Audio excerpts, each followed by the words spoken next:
This is the sixth and final part of my How to Be Flexible series, and today we are talking about safe movement exploration. Let's jump in. Hi, I'm Selina from MoveMedics, here to help you move better, feel better, so you can keep doing what makes you happy for as long as you want. So far in this series, we have talked about my movement philosophy and the key concepts, the movement spheres and the movement zones. We've also talked about your brain and movement and how important it is that your brain thinks the movement you want to do and the space you want to occupy is safe. This is important both when you want to acquire more movement, so when you want to expand your current movement sphere, and it's also important when you want to recover a movement lost to pain and injury.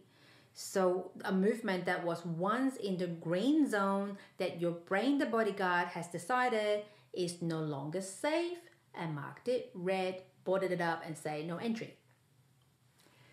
So how do we do it? We want to practice safe movement exploration, and safe movement exploration has two components.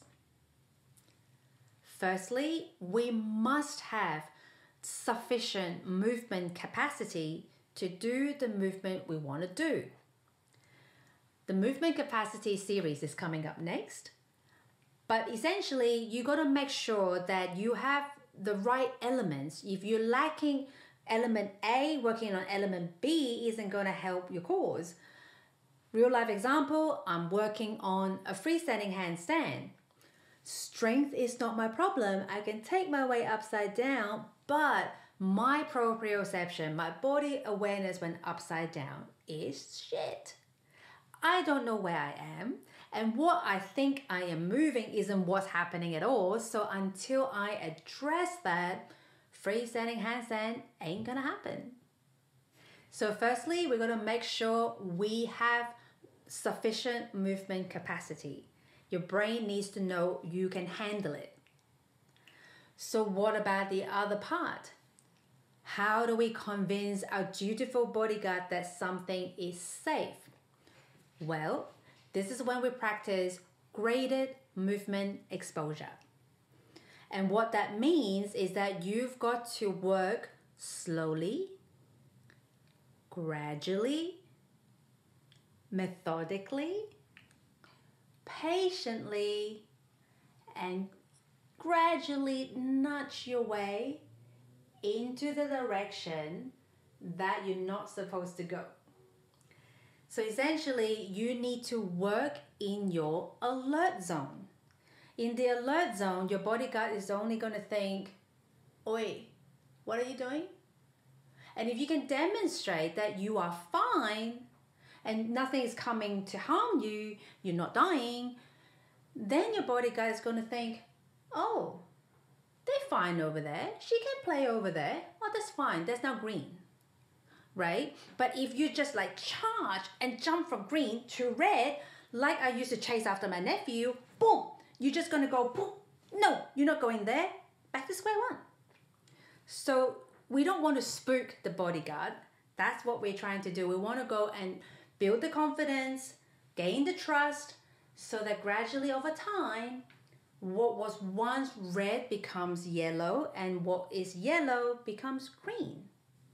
And if you're not trying to recover a lost movement and you are just trying to gain new movement, the same concepts apply. If you just go straight to something that is completely foreign and unknown, you're going to spook your bodyguard, and you know what's going to happen. It's just going to go, boom, nope, not going there, and you will probably immediately mark that off as a no-go zone, and you are just then going to make it a lot more difficult for you to try to get there in the future. And in fact, that's how I used to have a lot of irrational fear for the handstand, because my first introduction to the handstand was literally from nothing to boom. It was crazy, and I will tell you that story one time in another video. But that is safe movement exploration. You just got to work in the alert zone and gradually expand out, build movement capacity in the alert zone, and expand out and expand out. And as you do so, your movement options will increase, and very soon you're going to have enough to do the things you want to do. Remember, in one of my first video, I said to you, most people only use about 40-ish, 50% of what's in there waiting for you to explore. So as you expand out, your options will improve. So how do you feel about this? Let me know what your thoughts are about my movement philosophy. I would love to hear from you. And if you have found this interesting and exciting, please give me a thumbs up. And make sure you share this with your friends so they know how they can move better and expand the movement sphere as well. If you haven't already done so, make sure you subscribe to my channel so when the new series, the movement capacity series come out, it will pop up on your home screen. And until then, thank you so much for watching and be free in your movement.